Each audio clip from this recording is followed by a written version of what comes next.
مولاي صل وسلم دائما أبدا على حبيبك خير الخلق كلهم. بسم الله الرحمن الرحيم. الحمد لله والشكر لله ثم الصلاة والسلام على رسول الله نبينا محمد بن عبد الله وعلى آله وأصحابه ومن والاه. La haula wa la quwwata illa billah, amma ba'd. Bapak dan Ibu sekalian majelis tazkiyah yang semoga Allah Subhanahu wa ta'ala terus menjaga kebersihan hati kita, kebeningan hati kita sampai akhir hayat nanti, insyaallah kita pulang menghadap Allah dengan membawa hati yang bersih, hati yang bening, hati yang kelak nanti akan memberikan manfaat bagi kehidupan kita setelah hidup di alam dunia ini. Amin ya Allah ya Rabbal Alamin.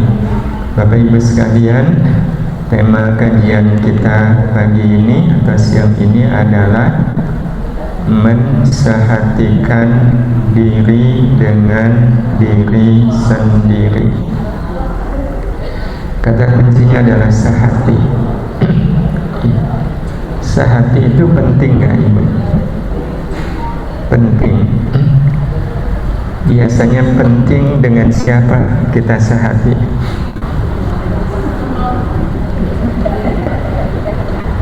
Dengan orang-orang dekat kita, betul? Maka kita bisa bayangkan, pernahkah kita merasa tidak sehati dengan orang dekat kita? Pernah? Rasanya gimana Ibu? Gak enak ya? Ya gak enak. Ya dengan kakak, dengan adik gak sehati itu gak enak ya.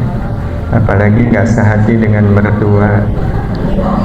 Kalau sudah gak punya mertua ya tidak sehati dengan menantu ya. Anak memilih calon istri yang tidak sehati dengan ibu, wah itu rasanya pengennya gimana Ibu? Ya nah, ibu tuh gak cocok sama calonmu itu. Nah tapi anak memaksa, itu bisa kebayang ya, seperti apa suasana ketika tidak sehati dengan orang dekat. Nah walaupun orang dekat, sebenarnya mereka kan bukan kita ya, mereka itu bukan kita ya. Tapi kalau seandainya kita dengan orang-orang dekat kita sehati, itu rasanya hidup ini bahagia. Sehati dengan saudara, sehati dengan mertua, sehati dengan menantu, itu rasanya hidup ini nikmat. Tapi sekali lagi kita bisa bayangkan itu dengan orang lain. Nah ini bicara soal sehati dengan diri sendiri.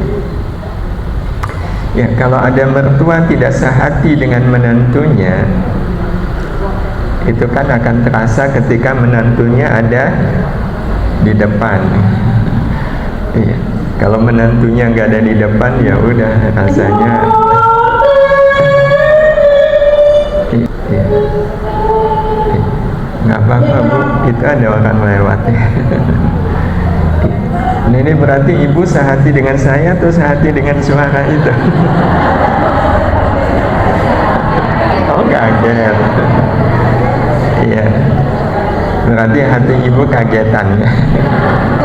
Sehati dengan kaget. Bapak Ibu yang dirahmati Allah Subhanahu wa ta'ala, jadi sekali lagi kita bisa bayangkan kalau orang tidak sehati dengan diri sendiri ya. Karena kalau tidak sehati dengan diri sendiri kan ya mau sembunyi di mana, mau pindah-pindah kemana ya, sebab di mana diri kita ada, di situ diri kita juga ada. Nah, tapi ini memang sesuatu yang nyata ya, bahwa sangat mungkin ada orang yang tidak sehati dengan dirinya sendiri. Iya, itu fakta. Kenapa fakta? Sebab ini bicara tentang kita. Iya.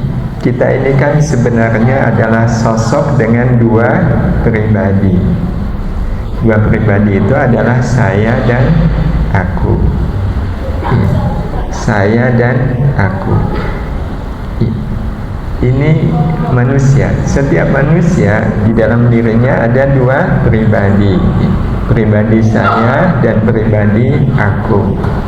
Sebenarnya saya itu apanya aku? Ya akunya saya. Nah kalau terus aku, siapanya saya? Ya sayanya aku. Ya berarti saya dan aku itu satu pribadi atau dua pribadi? Satu pribadi. Ya, nah kalau satu pribadi, sebenarnya sehati itu mudah atau sulit? Mudah. Tapi ada nggak orang yang tidak bisa sehati? Iya, ada.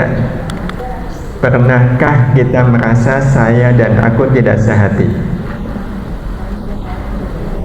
Nah ini berarti kita.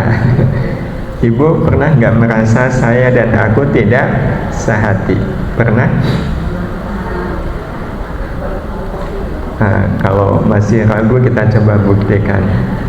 Kalau ternyata terbukti bahwa saya dan akunya kita sehati, ini terbukti, ya sudah pengajiannya selesai sampai di sini.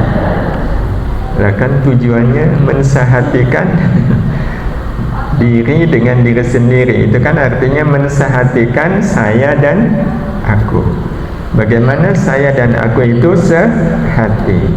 Nah maka ini simulasi dulu. Dari simulasi ini nanti kita akan tentukan kajiannya lanjut atau berhenti ya, tapi ibu nggak boleh bohong, bapak nggak boleh bohong.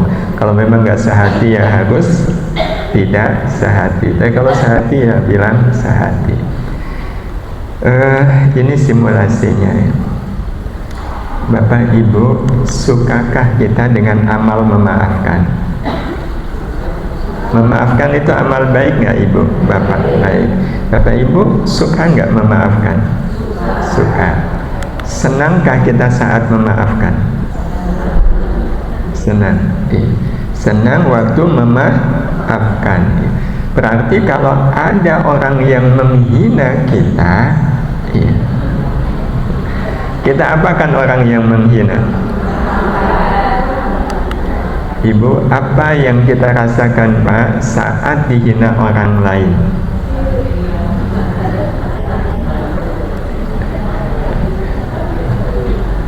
Nah ini nanti akan menentukan berarti kita sehati tidak. Yang kita rasakan kan ibu, bapak suka memaafkan, senang memaafkan. Tapi waktu dihina itu hawanya hawa senang atau mangkel? Nah kalau mangkel tandanya tidak sehati. Itu tandanya tidak sehati. Dihina senang itu wajar nggak?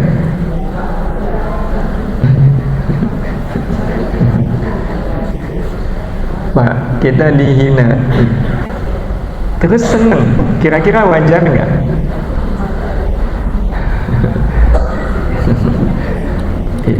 Kok nggak ada jawabannya, kenapa ini Pak? Ya, apa adanya Ibu. Dihina seneng itu wajar nggak? Wajar bagi orang yang tidak sehati dengan dirinya. Bagi orang yang sudah sehati dengan dirinya, senang itu sebuah kewajaran. Jadi orang yang sudah sehati dengan dirinya, waktu dihina itu senang.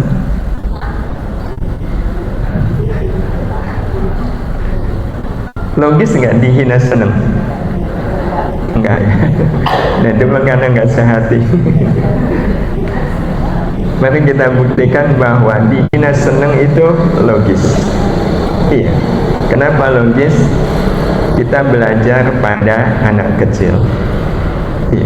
Nah, ini kita ngajinya sama anak kecil. Anak kecil sama es krim itu suka nggak? Suka. Ini kayaknya pengalaman dulu waktu kecil ya. Siapa sih anak kecil yang nggak suka es krim? Semua anak kecil ya, secara umum itu suka es krim. Nah, ada anak kecil suka es krim terus kasih dia es krim. Kira-kira dia seneng atau mangkal waktu dikasih es krim? Kenapa seneng? Karena dia mendapatkan apa yang dia suka. Ya, dia akan bilang apa kepada yang memberi es krim? Terima kasih. Ibu, bapak tadi sampun ngendikan suka memaafkan, senang memaafkan. Nah, kita punya kesempatan untuk bisa memaafkan itu kapan? Kalau ketemu orang yang menghina. Betul? Karena sebab ada orang yang menghina, kita punya kesempatan memaafkan. Maka apa yang kita rasakan saat dihina orang lain? Senang atau susah? Masa kalah sama anak kecil? Padahal nilai es krim dengan memaafkan lebih besar mana? Padahal kita sudah tahu. Berarti kan kita menolak apa yang kita ketahui. Nah, orang yang menolak apa yang dia ketahui itu tandanya sudah sehati belum?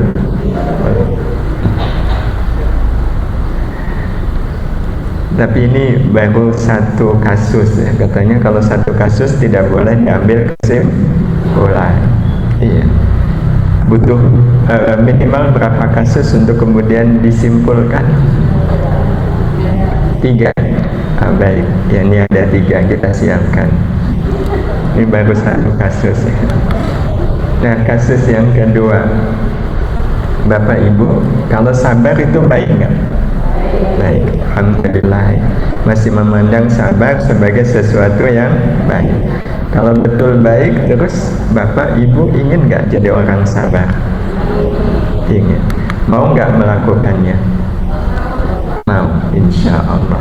Terus kapan kita punya kesempatan sabar?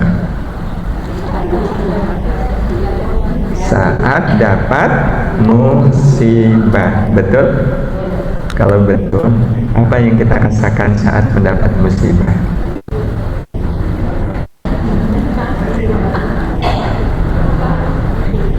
Senang atau susah?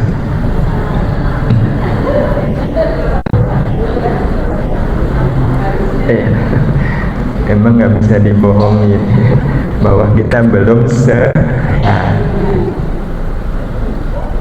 kalau betul sudah sehati, musibah itu kan kesempatan kita untuk sabar.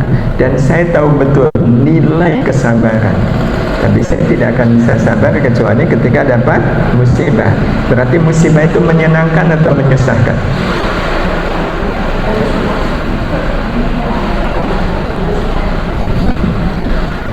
Iya, ini sudah 2 ini berarti. Tinggal 1, masa 1 nggak lulus ini. Mau yang ketiga ini ibu lulus, jadi pengajiannya nanti ada skema tersendiri. Baik, yang ketiga sekarang, imankah kita bahwa Allah Ta'ala melihat semua yang kita lakukan? Iman, iya, iman. Ini yang bilang iman saya atau aku? Saya ya. Baik, kalau saya, pernahkah kita melakukan amalan yang tidak disukai Allah? Pernah, iya. Nah, yang bilang pernah siapa ini? Nah, ini aja udah saya, akunya udah beda. Dan akan lebih tegas apa yang kita rasakan saat kita melakukan yang tidak disukai Allah. Gemeter, takut, malu, atau santai? Takut. Ibu pernah lihat ada orang ngerasani orang? Pernah. Itu kelihatan wajahnya takut atau wajahnya ceria?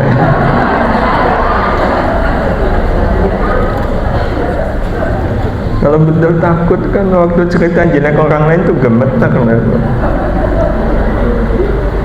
Kenapa? Dilihat oleh Allah.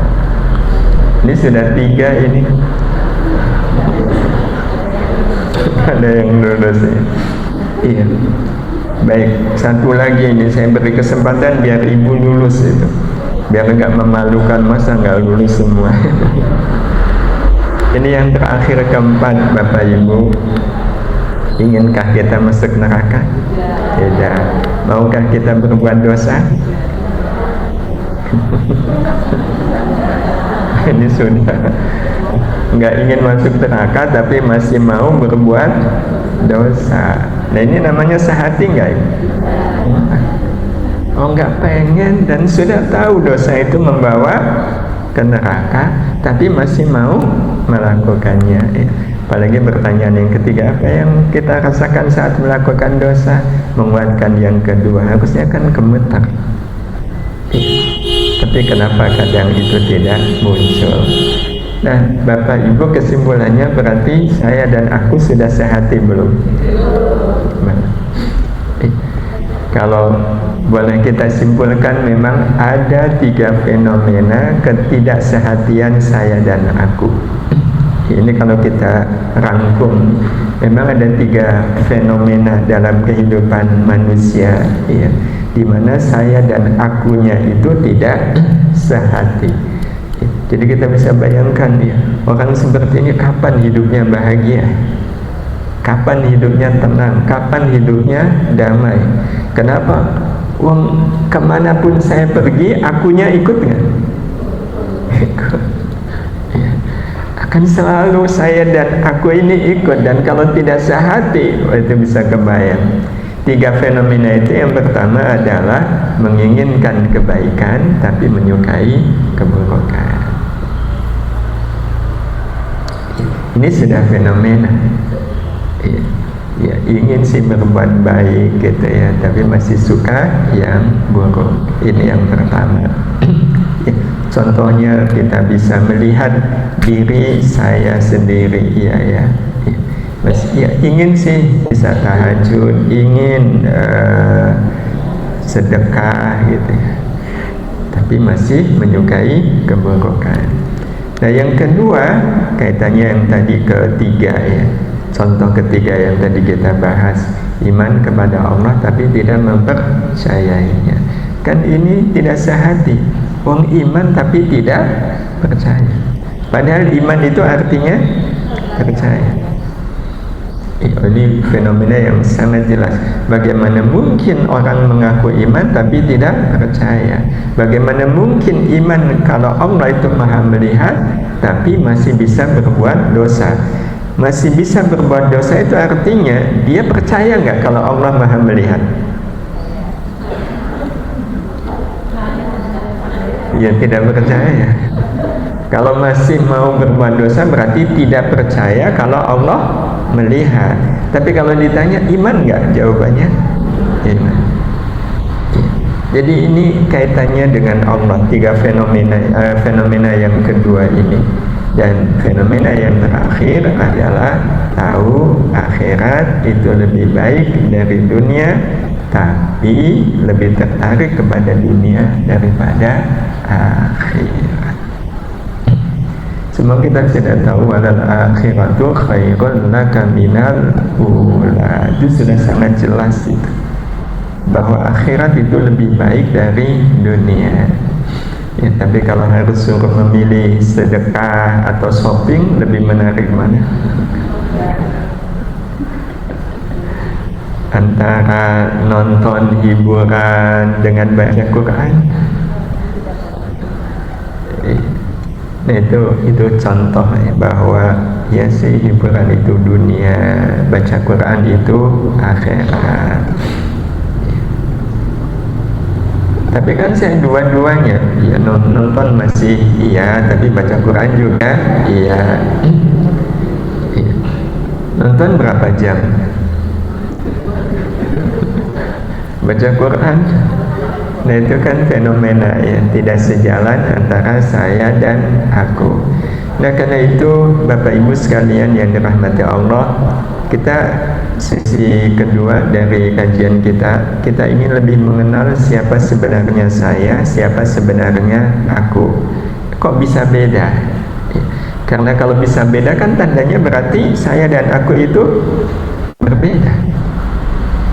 Saya dan aku itu berbeda. Buktinya bisa berbeda. Nah, siapa saya, siapa aku? Yang pertama, ya kita mengenal siapa saya yang ada di dalam diri kita. Saya adalah kesadaran diri bahwa siapapun saya adalah makhluk akhirat yang dihadirkan di dunia untuk menjadi hamba Allah. Inilah saya. Saya yang ada di dalam diri kita. Jadi saya itu wujudnya adalah kesadaran. Sadar bahwa saya adalah makhluk akhirat.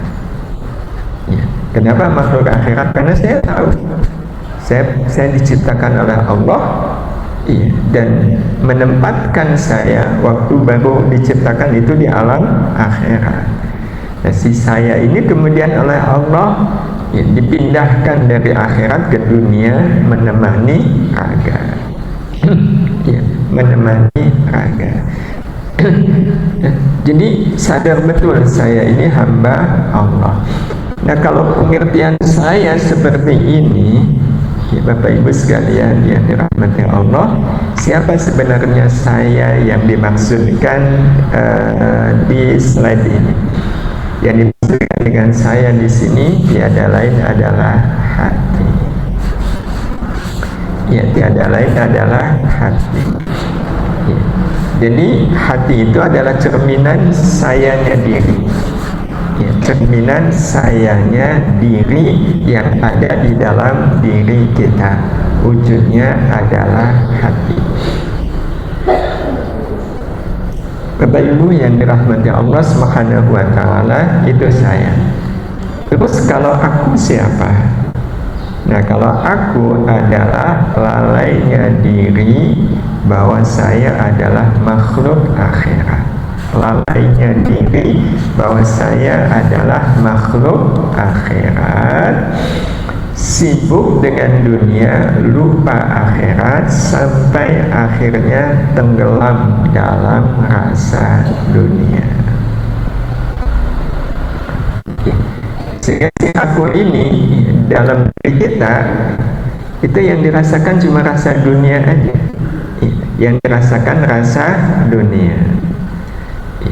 Maka karena yang dirasakan adalah rasa dunia, dosa itu rasanya nikmat atau pahit? Ya nikmat.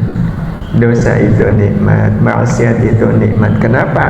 Karena sebenarnya yang ada di dalam maksiat itu rasa dunia atau rasa akhirat? Dunia. Itulah yang menyebabkan kemudian akhirnya tenggelam di dalam rasa dunia, menikmati segala rasa dunia yang ada. Aku di sini adalah akal. Aku di sini adalah akal. Terus nafsu. Nah, nafsu itu akhirnya akan muncul kalau antara hati dengan akal tidak sehati. Jadi ketika akal dan hati tidak sehati, akal dan hati bertengkar. Nah, ketika akal dan hati bertengkar, maka nafsu akan menjadi kekuatan yang bisa menguasai diri seseorang. Tapi kalau akal dan hati sehati, maka nafsu itu dia yang tenggelam. Dia tidak bisa muncul karena langsung ditenggelamkan oleh akal dan hati yang sudah sehati.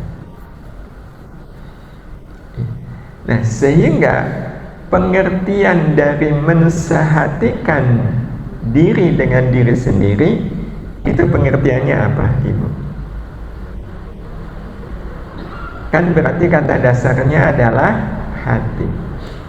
Berarti ya, kita punya pandangan hati yang ikut akal atau akal yang ikut hati.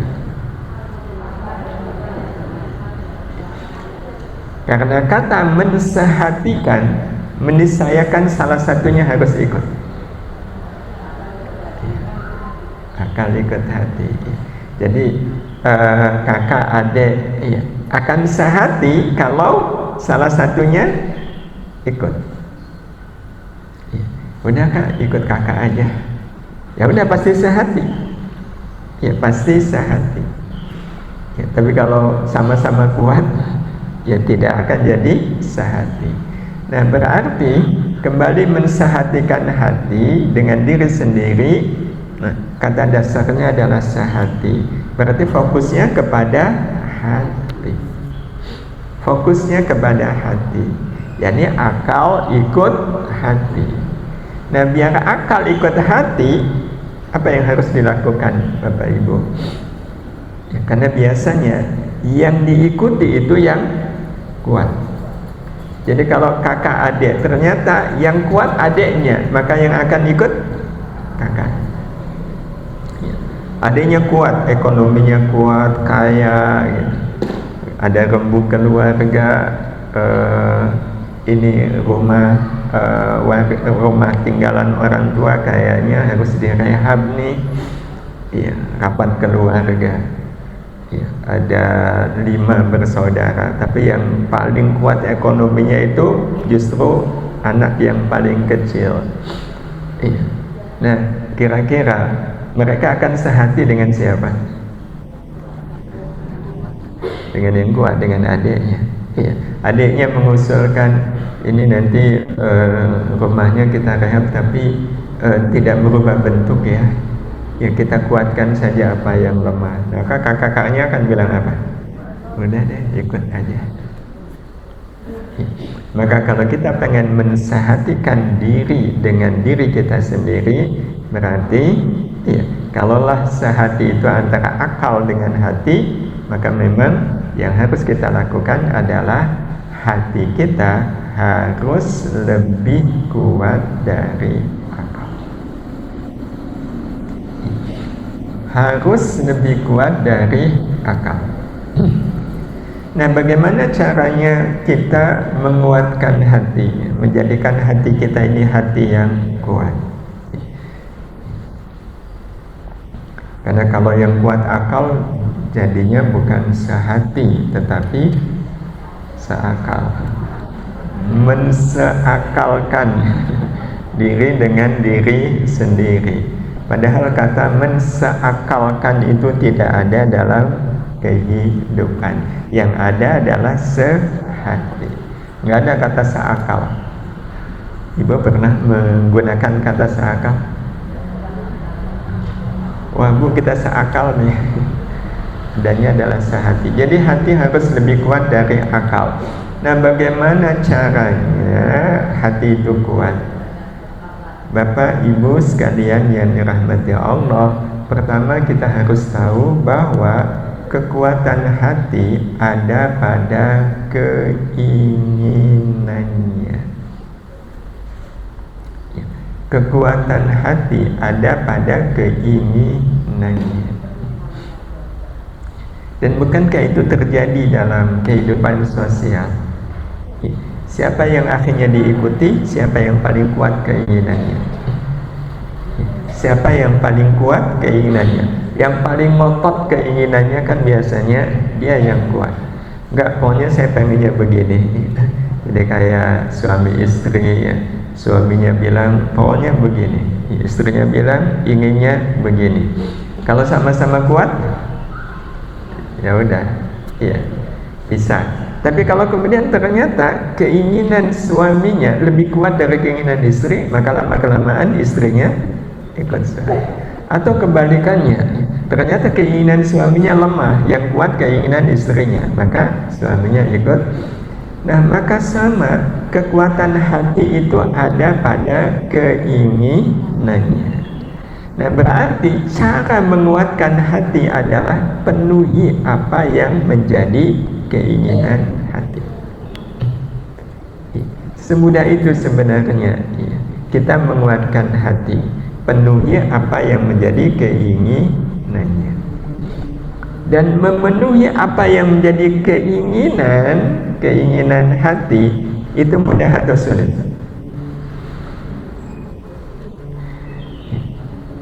ibu lebih mudah memberikan baju ke anak yang sesuai keinginan anak atau keinginan ibu?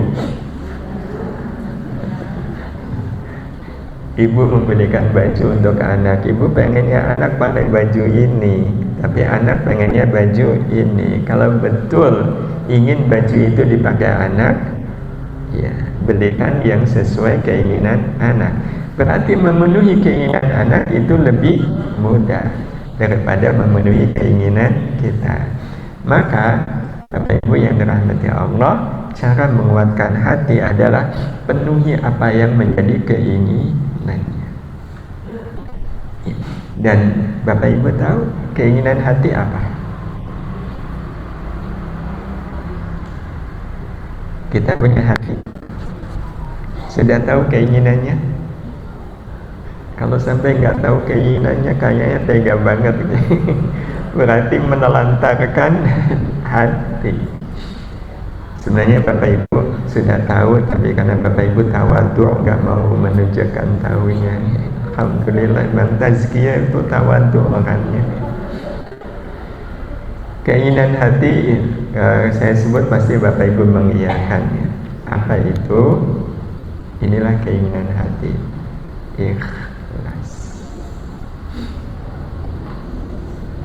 Betul Bapak Ibu? Iya, udah tahu kok. Inilah keinginan hati, ikhlas. Betul nggak Bapak Ibu? Yang diinginkan hati sebenarnya cuma satu, ikhlas. Nah, kalaulah jadi memang pada akhirnya tidak ada yang diinginkan hati selain hanya ikhlas. Hati hanya menginginkan ikhlas, karena ikhlas inilah yang kelak nanti akan menguatkan hati. Bapak Ibu yang dirahmati Allah, kalau keinginan hati adalah ikhlas, pertanyaannya bagi kita, ikhlas itu mudah atau sulit?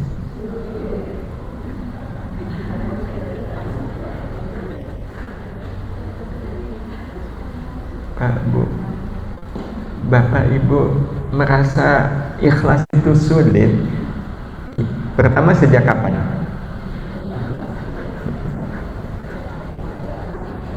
Sejak dahulu kala. Tapi yang kedua, apa yang sebenarnya membuat kita sulit memenuhi keinginan hati itu ikhlas? Apa yang menjadi sebab? Ikhlas itu mudah atau sulit? Sulit. Sulitnya di mana? Sulitnya di mana? Bapak Ibu, sebenarnya kehidupan ini sudah menyediakan ikhlas belum? Sudah. Sudah. Nah, kalau sudah berarti tinggal diapakan? Ibu mau masak, semua bahan masakan ada di dapur, berarti masaknya mudah atau sulit? Iya, mudah. Tapi ini yang memang kadang kita sebenarnya kita mengatakan sulit ikhlas itu, iya, itu kita merasa sulit itu, nemu sulitnya di mana? Ini yang memang masih jadi persoalan bagi kita, karena kita ikut umumnya orang. Kita percaya dengan opini umum, opini publik, bahwa ikhlas itu sulit. Nah, ini yang kita ingin coba lihat sama-sama. Betulkah ikhlas itu sulit? Tapi kalau masih sulit, gimana caranya agar yang sulit itu mudah? Iya, kita merasa ikhlas itu sulit sejak kapan? Sejak lama. Padahal Allah sudah katakan, fa inna ma'al usri yusra. Bersama kesulitan ada kemudahan. Lantas kenapa dari dulu sulit sampai sekarang sulit? Kok yang mudahnya nggak kelihatan? Padahal Allah sudah nyatakan bersama kesulitan ada kemudahan. Ini Bapak Ibu kita ingin gali sama-sama. Jadi sekali lagi, yang diinginkan oleh hati itu hanyalah ikhlas. Maka kita akan bisa lihat orang kalau hatinya ikhlas akan jadi orang yang tegar, enggak Ibu? Tegar. Orang yang hatinya ikhlas pasti akan menjadi orang yang kuat. Karena memang kekuatan manusia itu ada pada hatinya, dan kekuatan hati ada pada ikhlas. Bapak Ibu yang dirahmati Allah Subhanahu wa taala, ini yang kita ingin coba gali bersama. Kapan kita punya kesempatan untuk ikhlas?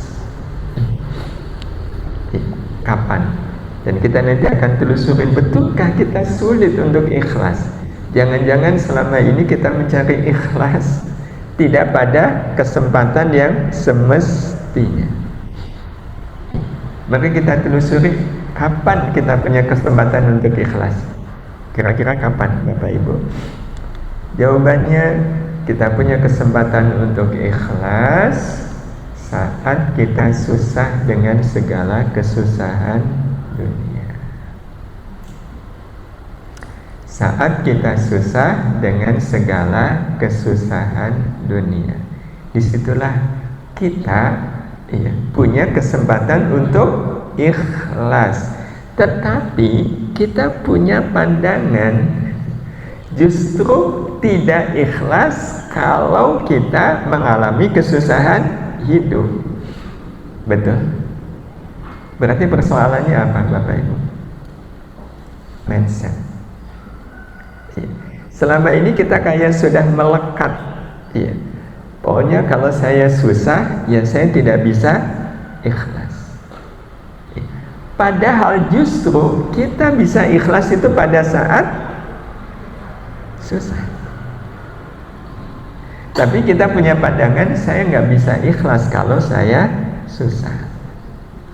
Padahal kita hanya akan bisa ikhlas kalau susah. Berarti sebenarnya yang harus kita perbaiki apa Bapak Ibu? Mindset, cara pandang kita. Cara pandang kita. Nah, apa yang kita sampaikan ini sebenarnya sesuai fakta nggak Bapak Ibu? Kita akan menemukan ikhlas itu dalam kesenangan atau kesusahan? Padahal kita sudah tahu.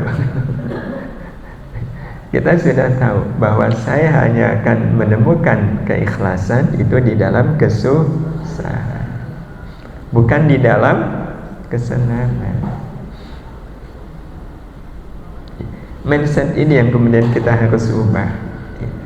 Mindset, tapi ini memang perlu latihan, dan nanti akan kita coba bagaimana cara melatih untuk mengubah mindset. Sebenarnya untuk mengubah mindset itu kan cukup dengan pengetahuan. Sebenarnya ada orang nyari sabun, tapi datangnya ke toko besi. Apa kata toko besi? Nggak ada Bu. Pindah ke warung makan, nggak ada. Pindah ke toko baju, nggak ada. Akhirnya disimpulkan nggak ada sabun. Itu bukan masalah nggak ada, tapi salah. Ya, kalau pengen beli sabun, datanglah ke toko kelontong. Insya Allah ada. Berarti kalau pengen ikhlas, apa yang harus kita lakukan? Nah, ini uniknya. Kalau untuk ikhlas kita tidak usah mencari tokonya, nggak usah mencari tokonya. Toko itu yang nanti akan datang sendiri.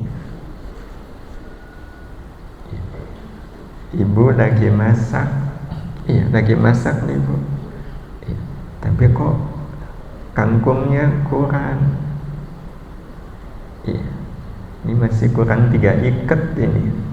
Padahal kalau mau beli kangkung harus ke pasar jauh. Tiba-tiba ada orang teriak sayur, sayur. Ibu senang. Kenapa senang?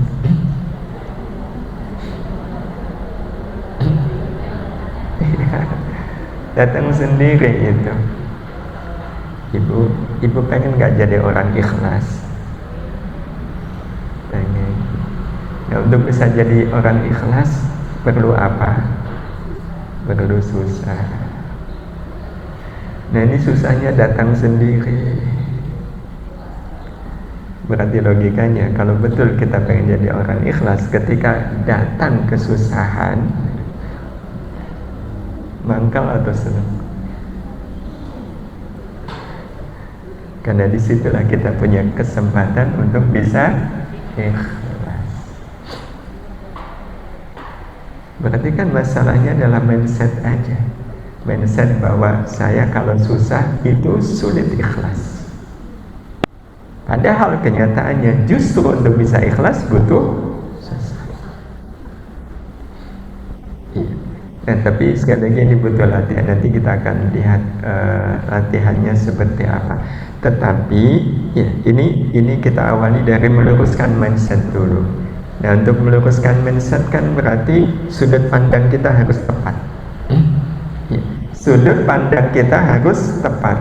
Karena segala sesuatu itu bisa dilihat dari dua sisi, sisi baik dan sisi buruk. Dalam segala hal, ada orang baca Quran salah-salah. Matnya, tajwidnya, makhrajnya itu salah-salah. Udah salah, bacanya pakai mic. Kan kalau Ramadan tadarus Quran di kampung-kampung jam 9 malam kan masih ada tadarus di masjid, tapi yang baca salah-salah. Ada nggak orang yang berkesimpulan itu orang masih salah-salah kok baca Quran begitu? Ada nggak yang berpandangan begitu? Ada. Tapi ada nggak yang berpandangan, ya Allah, itu orang semangat sekali baca Quran, walaupun baca Qurannya masih salah-salah, tapi tetap mau baca Quran. Itu dua sisi yang kasusnya sama, tapi kesimpulannya beda. Yang satu negatif, yang satu positif. Maka demikian pula halnya dengan kesusahan. Tinggal kita melihat dari sudut pandang mana. Bahasa lainnya, kita melihat kesusahan itu pakai kacamata apa? Kacamata kuda atau kacamata orang. Nah, maka nasihatnya, lihatlah segala kesusahan dunia dengan kacamata akhirat. Dengan kacamata akhirat, jangan pakai kacamata dunia.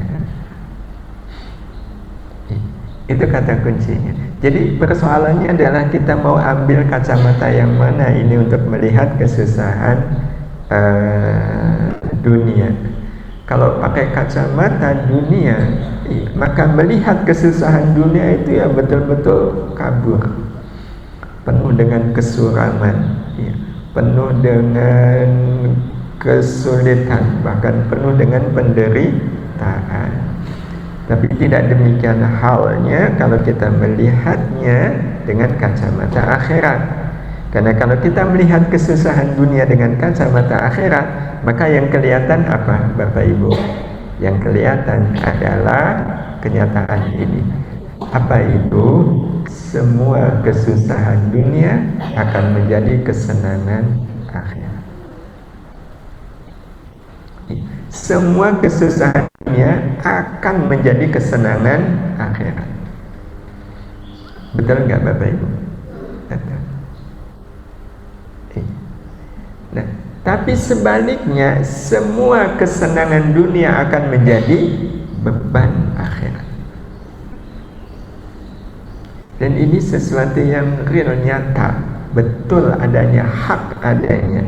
Semua kesusahan dunia akan menjadi kesenangan akhirat. Semua kesenangan dunia akan menjadi beban akhirat.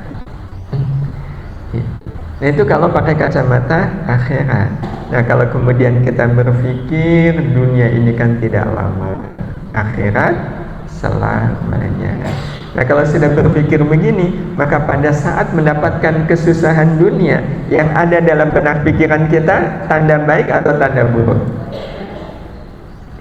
Ini tanda saya akan disenangkan nanti di akhirat. Nah, begitu pikiran kita sampai ke sana, otomatis ketika dapat kesusahan dunia, ikhlas nggak Bapak Ibu? Ikhlas. Kita akan ikhlas. Ini kalau kita melihat kesusahan dengan kacamata akhirat. Nah, Bapak Ibu yang dirahmati Allah Subhanahu wa taala, termasuk juga nanti semua kerugian dunia pasti akan menjadi keuntungan akhirat. Semua kerugian dunia pasti akan menjadi keuntungan akhirat. Nah, kalau kita punya mindset seperti ini, maka pada saat kita mengalami kerugian dunia, yang kerugian dunia ini akan menjadi keuntungan akhirat, otomatis kita akan apa, Bapak Ibu, ketika kita mengalami kerugian dunia? Kita akan ikhlas. Mudah nggak ikhlas ketika kita mengalami kerugian dunia? Mudah. Yang pernah kita sampaikan contohnya, kita mengalami kerugian, dirugikan orang 5 juta, dan kita nggak bisa menuntut karena memang tidak ada bukti. Tidak ada bukti. Nah, kalau sudah seperti ini, pilihannya apa Bapak Ibu? Ikhlas. Pilihannya adalah ikhlas. Dan kalau kita mau timbang antara uang 5 juta dengan ikhlas, lebih berharga mana? Ikhlas. Dan kita bisa ikhlas itu karena apa? Karena dirugikan. Berarti dirugikan itu kerugian atau keuntungan? Inilah kalau kita melihat pakai kacamata akhirat. Dirugikan itu keuntungan. Saya tidak sedang dirugikan, tapi sedang diuntungkan.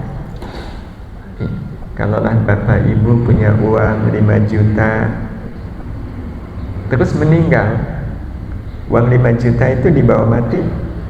Tidak. Tapi kalau kita dirugikan 5 juta, terus kita ikhlas, kita ridho, kita sabar, terus meninggal, itu ikhlasnya kita, ridhonya kita, sabarnya kita bisa dibawa mati? Bisa. Berarti semakin menguatkan kalau kita dirugikan, itu keuntungan atau kerugian? Keuntungan.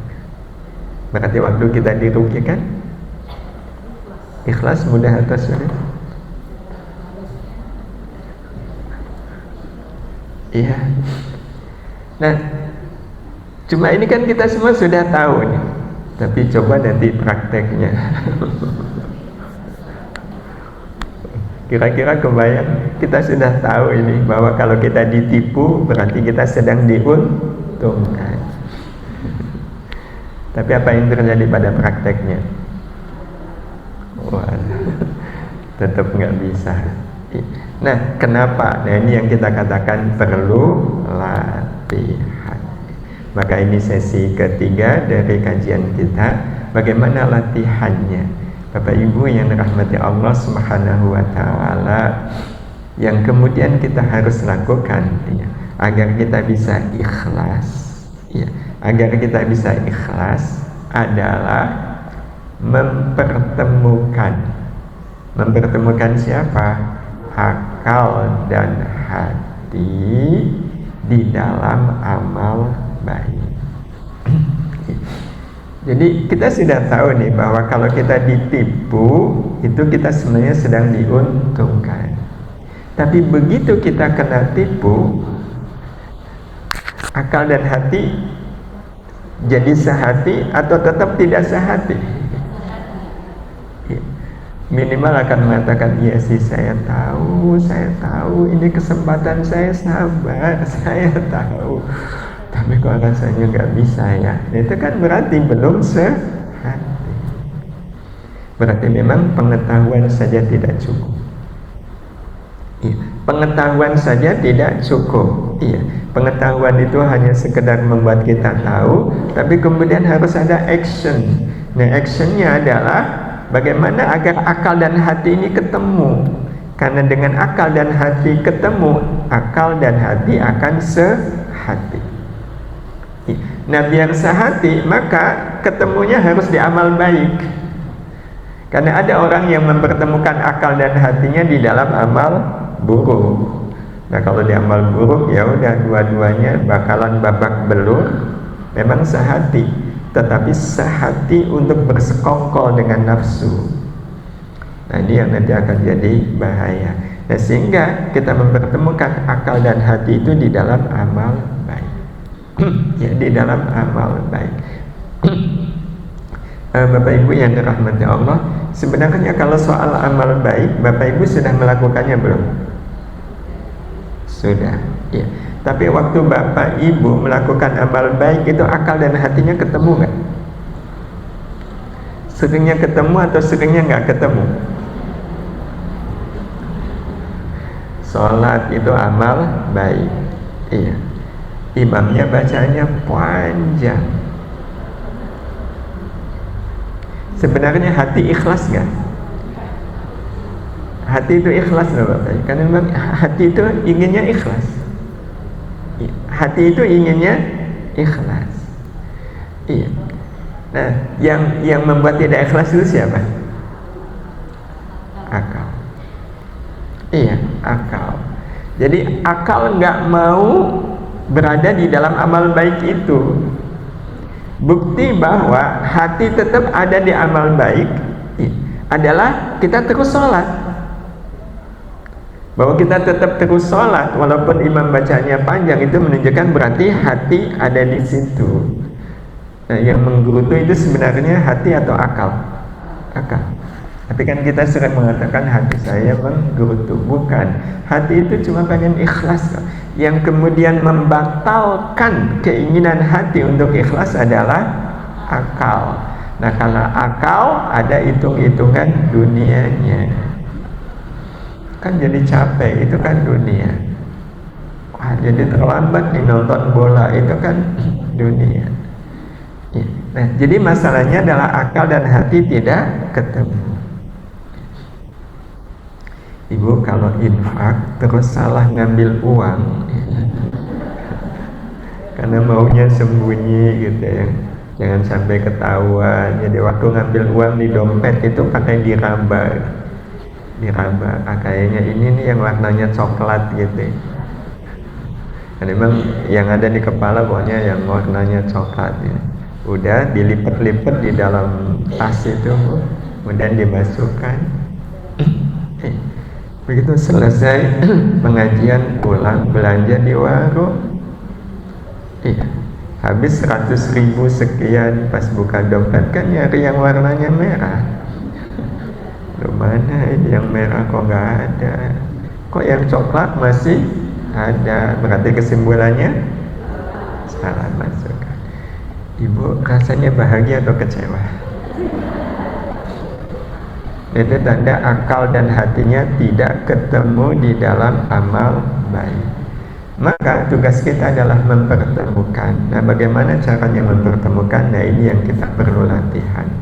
Nah, latihannya ya, sebenarnya ini sering sekali kita sampaikan, tapi nggak tahu kadang saya sendiri ya, saya kalau ibu kayaknya enggak deh, bapak enggak, suka lupa dengan poin-poin amal kebaikan yang kalau ini kita lakukan akan membuat akal dan hati itu jadi sehati. Ya, sehati itu artinya akal ikut hati. Poin itu yang pertama adalah beramal baik semata karena rahmat Allah. Ya, jadi mungkin selama ini kita beramal baik karena merasa mampu, karena merasa kuat, karena merasa memang sudah baik. Ya, karena punya kapasitas bisa jadi. Nah, kita ubah bahwa saya bisa beramal baik ini karena rahmat Allah. Ya, jadi memang beda akibatnya. Ada orang yang dia rajin sedekah, merasa karena uangnya banyak, maka sebenarnya pada saat dia sedekah, itu tidak melibatkan akal dan hati. tidak melibatkan akal dan hati. Jadi akal dan hatinya nggak ketemu di dalam amal baik itu. Jadi akal dan hati itu hanya akan ketemu di dalam amal baik kalau amal baik yang kita lakukan itu dengan satu kesadaran bahwa saya bisa melakukan amal baik ini semata-mata karena rahmat Allah. Kalau bukan karena rahmat Allah, nggak mungkin saya bisa beramal baik. Apapun amal baiknya, baca Quran sehari 1 juz, ya rahmat Allah. Tidak kemudian kita mengatakan ya karena saya sudah lancar. Bukan karena saya sudah lancar akhirnya saya bisa baca Quran 1 juz, tidak. Tapi ini betul-betul karena rahmat Allah. Dan yang kedua, tidak berharap apapun dari amal baik kecuali hanya mengharap rahmat Allah. Kalaupun ada yang lain yang sebenarnya bisa muncul dari amal baik, saya nggak ngereken, itu urusan Allah, bukan urusan saya. Kalau ada saya terima, kalau nggak ada saya terima. Tapi kalau rahmat Allah, memang ini yang menjadi harapan dari amal saya. Nah yang terakhirnya, mengembalikan semua akibat amal kepada rahmat Allah. Jadi kalaulah kita beramal dipuji orang, kita tidak mengklaim pujian itu karena saya baik, enggak. Pujian itu adalah rahmat Allah semata, sama sekali bukan karena kebaikan saya. Kalau bukan karena rahmat Allah, enggak mungkin dia memuji saya. Tapi kalau dicaci, ya kita simpulkan itu rahmat Allah. Salat duha rezekinya banyak, kita tidak usah mengklaim karena saya salat duha. Karena kalau orang salat duha rezekinya lancar, kemudian dia menganggap bahwa ini karena saya salat duha, berarti waktu salat duha itu dia tidak ketemu antara akal dengan hati. Nah kalau nggak ketemu ya gimana bisa ketemu? Jadi semuanya dikembalikan kepada rahmat Allah Subhanahu wa Ta'ala. Bu katanya kemarin sakit kok, sekarang bisa ngaji. Apa jawabnya? Rahmat Allah. Jangan kemudian iya bu kemarin saya berobat, wah dokternya itu luar biasa. Kan nggak salah, betul nggak salah. Tapi itu menunjukkan berarti waktu berobat tidak mempertemukan akal dan hati. Nah ini yang butuh latihan. Dan kita dalam soal ini kurang latihannya. Ya, bukti kurang latihan adalah kalau kita berbuat baik ke orang yang kita baiki membalas kebaikan kita dengan keburukan, kecewa atau lapang? Kecewa atau lapang? Diamnya ibu berarti lapangnya bu. Ya lapang lah, masa kecewa. Tapi ada nggak yang kecewa? Nah kalau kecewa itu tandanya apa? Itu bukti berarti waktu dia nolong orang tidak dengan akal dan hati. Kalau betul-betul dengan akal dan hatinya saya nolong orang, kan dapat rahmat Allah. Kok dia membalas kebaikan saya dengan keburukan? Rahmat Allahnya dikurangi atau ditambah?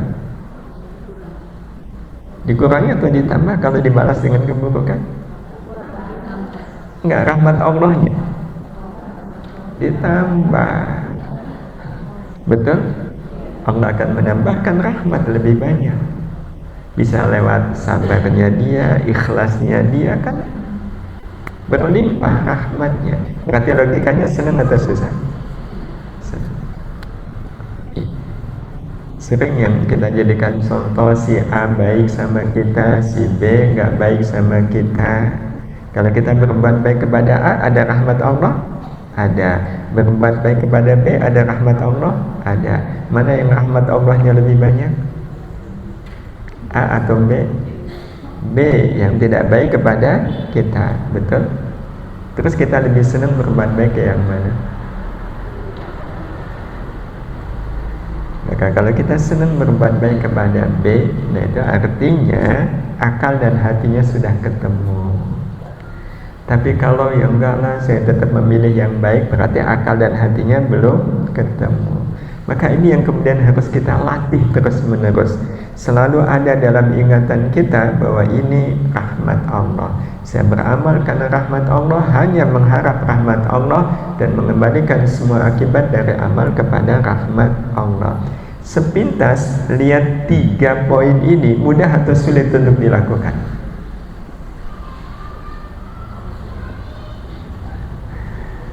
Mudah atau sulit Bapak Ibu? Nah, ini yang tergantung latihannya. Selama ini kadang kita tidak melatih diri untuk selalu ingat bahwa semuanya ini rahmat Allah. Maka inilah yang tadi kita katakan, latihannya ada di sini. Latihan untuk selalu memasukkan rahmat Allah ke dalam amal. Karena dengan memasukkan rahmat Allah ke dalam amal, sama dengan kita mempertemukan akal dan hati. Ya, butuh latihan, butuh latihan. Tapi yang memang namanya orang latihan kadang suka jatuh bangun. Gak apa-apa, yang penting latihannya terus. Latihannya terus. Jadi mirip-mirip seperti dulu Bapak Ibu baru latihan naik motor, baru bisa naik motor. Iya, kalau jalannya lurus kan ya nggak masalah. Tapi kalau ketemu belokan, dulu waktu baru bisa naik motor, membelokkan motor itu terasa nggak Bapak Ibu membelokkan kemudi? Terasa nggak? Terasa, iya terasa. Itu berarti tanda akalnya lebih kuat. Jadi beloknya pakai akal. Iya, tapi kan karena latihan. Iya, mungkin nggak kemudian belum waktunya dibelokkan sudah dibelokkan. Harusnya masih 2 meter lagi dibelokkan. Tapi ini sudah dibelokkan. Akibatnya apa? Nabrak tiang listrik. Atau sudah waktunya dibelokkan kok belum dibelokkan, jadinya terlambat belok. Kalau terlambat belok akibatnya ya ini latihan, gak apa-apa. Tapi kalau Bapak Ibu faktanya kan latihan terus, maka sekarang ini Ibu Bapak kalau belok itu pakai akal atau pakai hati? Udah pakai feeling kan? Iya, nggak terasa kalau kita sebenarnya membelokkan kemudi. Ya, kenapa? Ya karena latihannya terus menerus. Tapi sekarang ini Bapak Ibu kalau membelok itu kecepatannya ditambah tetap atau dikurangi?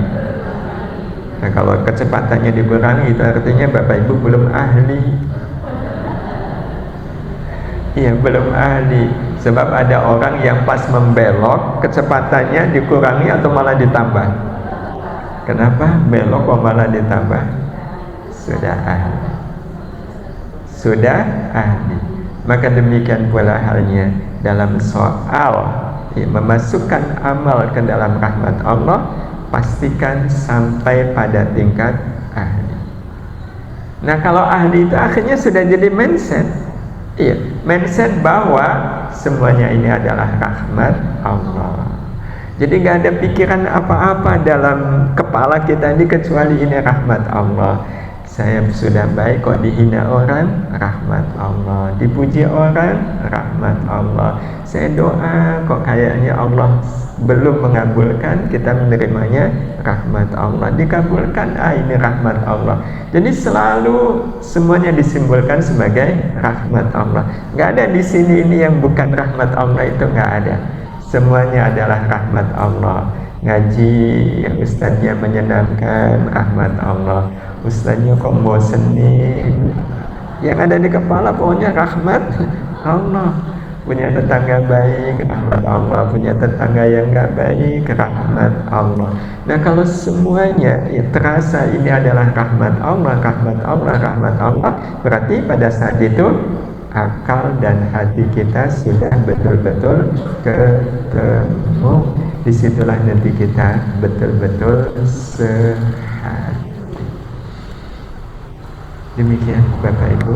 Jadi mudah untuk mensehatikan diri dengan diri sendiri, melihat segala sesuatu sebagai rahmat Allah. Kita sebenarnya bisa mensehatikan akal dengan hati ya sepenuhnya memang atas kehendak Allah, atas kehendak Allah. Tapi kalau kita lihat dari paparan ini, hati dengan akal akan sehati kalau kita menyimpulkan apapun sebagai rahmat Allah, menyimpulkan apapun sebagai rahmat Allah. Nah, terus bagaimana caranya? Caranya yang tadi kita sampaikan, beramalkan rahmat Allah, mengharap rahmat Allah, dan mengembalikan semuanya kepada rahmat Allah Subhanahu wa Ta'ala. Nah, disitulah nanti kita betul-betul akan dimasukkan oleh Allah ke dalam rahmatnya. Jadi dengan kita melakukan tiga hal tadi, Bapak Ibu yang dirahmati Allah, ini kalau kita melakukan tiga-tiganya, maka insya Allah kita akan dimasukkan oleh Allah ke dalam rahmatnya. Kita akan dimasukkan ke dalam rahmat Allah Subhanahu wa Ta'ala. Dan memang Allah sudah pernah berfirman begini, dan tentu firman-Nya akan terus berlaku sampai akhir zaman. Di surat Al-Insan, ayat 31, kadang disebut surat Ad-Dahr, surat kedua sebelum Al-Mursalat, ya, juz 29. Yudkhilu man yasha'u fi rahmatih. Yudkhilu, Allah akan memasukkan man, siapa saja, yasha'u, yang Allah kehendaki. Allah masukkan ke mana? Fi rahmatih, ke dalam rahmatnya. Allah akan memasukkan siapa saja yang Allah kehendaki ke dalam rahmatnya. Berarti yang membuat orang masuk ke dalam rahmat Allah itu atas kehendak Allah. Loh, kalau atas kehendak Allah ya udahlah, terserah Allah. Kalau Allah menghendaki ya udah saya masuk. Kalau Allah nggak menghendaki ya nggak akan bakal saya masuk ke dalam rahmat Allah. Orang memahaminya seperti ini ya dia salah. Kalau dimasukkan ke dalam rahmat Allah itu sesuai dengan kehendak Allah, Allah akan memasukkan ke dalam rahmatnya siapa saja yang Allah kehendaki. Maka apa yang kita lakukan? Yang kita lakukan adalah berusaha menjadi orang yang dikehendaki oleh Allah untuk mendapatkan rahmatnya. Apa yang harus kita lakukan agar saya termasuk orang yang dikehendaki oleh Allah, dimasukkan ke dalam rahmat Allah? Nah, kalau kita pengen termasuk yang dikehendaki, maka yang kita bisa lakukan tiga hal ini: beramal baik semata karena rahmat Allah, hanya mengharap rahmat Allah, dan mengembalikan semuanya ke dalam rahmat Allah. Iya, mengembalikan semuanya ke rahmat Allah. Nah, orang seperti ini yang kelak nanti Allah akan memasukkannya ke dalam rahmat Allah. Dan kalau kita sudah dimasukkan ke dalam rahmat Allah, akibatnya apa, Bapak Ibu? Akibatnya kemanapun kita melihat, yang kita lihat adalah rahmat Allah. Ya, kemanapun kita melihat, yang kita lihat adalah rahmat Allah. Jadi kalau dapat musibah, itu yang kelihatan musibahnya atau rahmat Allahnya? Rahmat Allahnya. Makanya ikhlas, karena yang kelihatan adalah rahmat Allahnya. Dihina orang, yang kelihatan penghinaannya atau rahmat Allahnya? Jadi secara otomatis di situ kita akan ikhlas menerima apapun, karena yang kita lihat adalah rahmat Allah, karena kita sudah dikehendaki oleh Allah dimasukkan ke dalam rahmat Allah. Jadi sama logikanya seperti Bapak Ibu dimasukkan ke gudang bulog. Gudang bulog isinya apa? Beras. Maka kemanapun Bapak Ibu melihat, yang kelihatan beras. Maka kalau kita dimasukkan ke dalam rahmat Allah, maka ya, kita akan merasakan semua yang ada dalam hidup ini adalah rahmat Allah Subhanahu wa Ta'ala. Dan ini jawaban pertanyaan yang kedua tadi, rahmat Allah inilah akan menjadi balon udara yang membawa kita hijrah masuk ke kampung ihsan.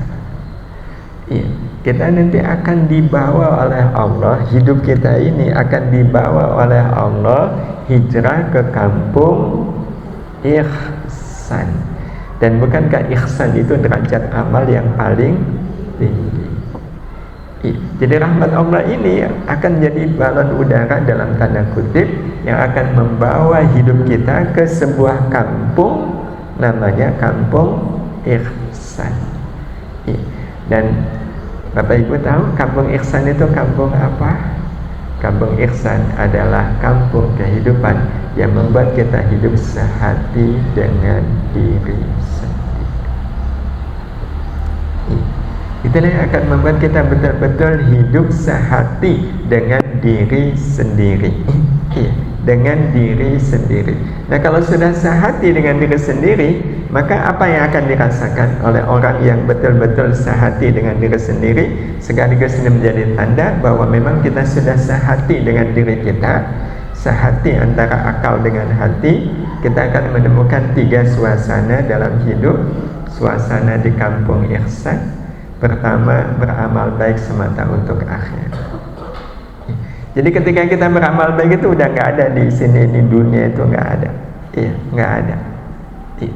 Jadi mungkin bagi orang yang belum ada di kampung ihsan, iming-iming dunia itu kadang dibutuhkan nggak Bapak Ibu? Ayo baca sholawat, nanti rezekinya lancar. Iya. Ada nggak nasihat begitu? Ada. Tapi nasihat begini untuk orang yang sudah di kampung ihsan itu cocok nggak? Udah nggak cocok, udah lewat. Baca sholawat kok biar rezekinya banyak. Yang ada baca sholawat ini adalah bukti cinta saya kepada Rasulullah. Jadi semua amalnya itu ya akhirat. Hatta ketika kerja juga dominan tujuan akhiratnya. Yang kedua, kita akan menghitung segala sesuatu dengan hitungan akhirat. Jadi selalu saja hitung-hitungannya adalah hitung-hitungan akhirat. Mana yang lebih menguntungkan akhirat saya? Jadi hitungannya akhirat. Jadi bukan mana yang lebih menguntungkan untuk dunia, tapi mana yang lebih menguntungkan untuk akhirat. Untuk akhirat. Dan yang terakhir, bahagia dengan dunia yang bernilai akhirat dan tidak bahagia dengan dunia yang tidak bernilai akhirat. Jadi akan bahagia kalau semua dunia yang dimiliki itu bernilai akhirat. Jadi kebahagiaan punya rumah adalah karena rumahnya dipakai buat pengajian, dipakai buat zikir, dipakai buat ngajarin anak-anak, dipakai untuk ibadah. Itulah kebahagiaan punya rumah. Dapat uang langsung bahagia? Belum. Karena kalau masih untuk uang kan berarti itu dunia. Saya baru bahagia ketika uang ini bernilai akhirat. Bayar SPP itu bernilai akhirat. Bayar UKT anak insya Allah bernilai akhirat. Sedekah, infak, itu kebahagiaan orang yang sudah sehati antara akal dengan hati. Jadi gak bisa bahagia dengan dunia yang tidak bernilai akhirat. Nonton hiburan itu gak senang, gak bahagia. Apanya yang membuat saya bahagia? Ini cuma menyia-nyiakan waktu. Ini kerugian kalau waktu dipakai hanya untuk senang-senang. Maka dia lebih senang baca Quran daripada nonton, lebih senang mendengarkan Al-Quran daripada ngobrolin soal politik. Ya seperti ini suasana kalau akal dengan hati sudah sehati. Suasananya itu betul-betul suasana kampung ihsan. Hadirin ya Allah wa iyyakum. Terima kasih. Bismillahirrahmanirrahim. Alhamdulillahi rabbil alamin. Allahumma salli ala sayyidina Muhammad wa ala alihi wa ashabihi ajma'in. Allahumma ya Allah, puluhan tahun sudah kami jalani hidup di alam dunia, tapi kami merasa ya Allah ada yang belum selesai di dalam diri kami. Ya Allah, Engkau sudah menyaksikan betapa di usia kami saat ini kami masih saja menyukai keburukan, menyenangi keburukan. Kami tahu ya Allah, Engkau selalu melihat apapun yang kami lakukan, apapun yang kami perbuat. Tapi ya Allah, Engkau juga menyaksikan betapa kami masih berani melakukan perbuatan yang kami tahu Engkau tidak menyukainya. Dan itu pun kami lakukan dalam keadaan kami sadar bahwa Engkau melihat amal buruk kami ini. Ya Allah, Engkau juga Maha tahu betapa kami sering menyatakan bahwa akhirat itu lebih baik dari dunia. Dunia ini sementara, akhirat selamanya.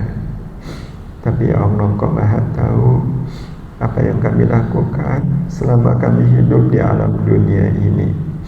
Betapa waktu demi waktu yang Kau karuniakan kepada kami sia-siakan dalam kesia-siaan. Bahkan tidak jarang kami justru bermaksiat kepadamu ya Allah.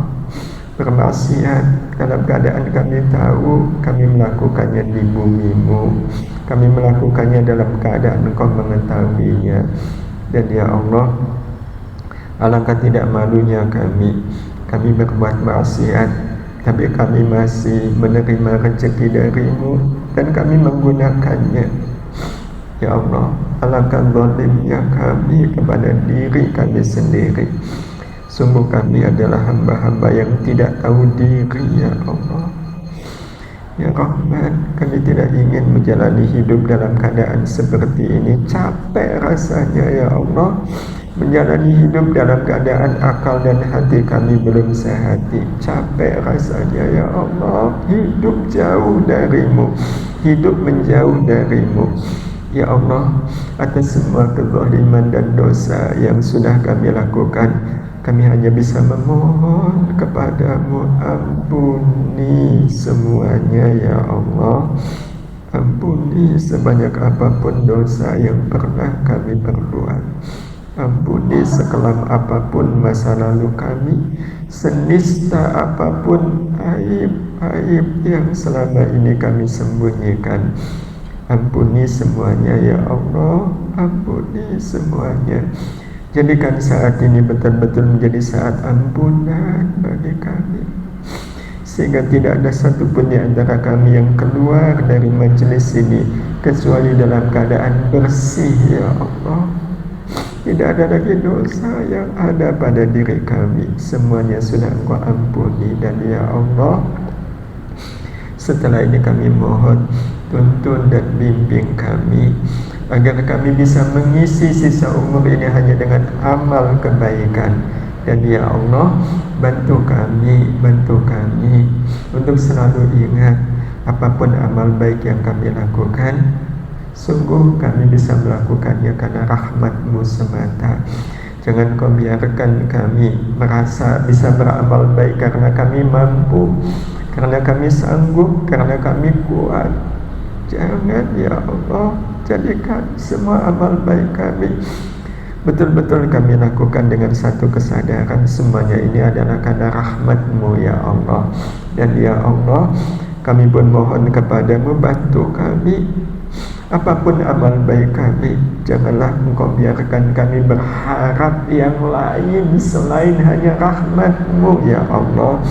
Cukupkan harapan kami atas semua amal-amal kami, hanya berharap rahmat-Mu. Cukup rahmat-Mu ya Allah. Selain rahmat-Mu kami serahkan sepenuhnya kepadamu. Adanya kami terima sebagai rahmat-Mu, tidak adanya juga kami terima sebagai rahmat-Mu. Kami ingin ya Allah, sisa umur kami yang tidak seberapa ini sisa umur yang betul-betul kami jalani dalam naungan rahmat-Mu ya Allah, dalam naungan rahmat-Mu, agar kemanapun mata kami ini memandang, yang kami temukan hanyalah rahmat-Mu. Kemanapun kaki ini melangkah, yang kami rasakan adalah rahmat-Mu. Apapun kejadian yang kami alami dalam hidup ini, manis ataupun pahit, kami tidak merasakan apapun kecuali hanya merasakan rahmat-Mu ya Allah. Karena itu rahmati kami, rahmati kedua orang tua kami, ayah ibu kami yang saat ini ada di alam kubur. Rahmati keduanya ya Allah. Rahmati orang tua kami, rahmati pula saudara-saudara kami yang sudah pulang lebih dahulu. Jadikan kubur mereka kubur yang dipenuhi dengan cahaya rahmat-Mu, dipenuhi dengan nikmat rahmat-Mu, dipenuhi ya Allah dengan segala kasih sayang-Mu ya Allah. Rahmati pula keluarga kami, guru-guru kami, sahabat-sahabat kami, saudara-saudara kami, lebih-lebih semua anak keturunan kami. Rahmati anak keturunan kami, jadikan mereka adalah ahlu rahmah ya Allah, yang selalu merasakan rahmat-Mu di dalam segala keadaan mereka ya Allah. Dengan rahmat-Mu pula kami mohon, utuhkan kebersamaan kami hidup di dunia saat ini mulia. Utuhkan kembali dengan rahmat-Mu ya Allah kebersamaan kami di akhirat nanti mulia, dengan Engkau jadikan majelis tazkiyah ini tidak hanya menjadi majelis tempat bertemunya kami di dunia. Izinkan suatu hari nanti ya Allah, majelis tazkiyah ini akan menjadi tempat bertemu, bahkan berkumpulnya kami semua di surga-Mu ya Allah. Kumpul bersama ya Rahman, kumpul bersama orang tua kami, keluarga kami, saudara-saudara kami, sahabat-sahabat kami, guru-guru kami, anak-anak didik kami, lebih-lebih dengan semua anak keturunan kami ya Allah. Jangan Engkau pisahkan satu pun di antara anak keturunan kami di surga nanti. Satukan kami di surga yang sama bi rahmatika ya arhamar rahimin. Rabbi habli hukma wa alhiqni bis salihin.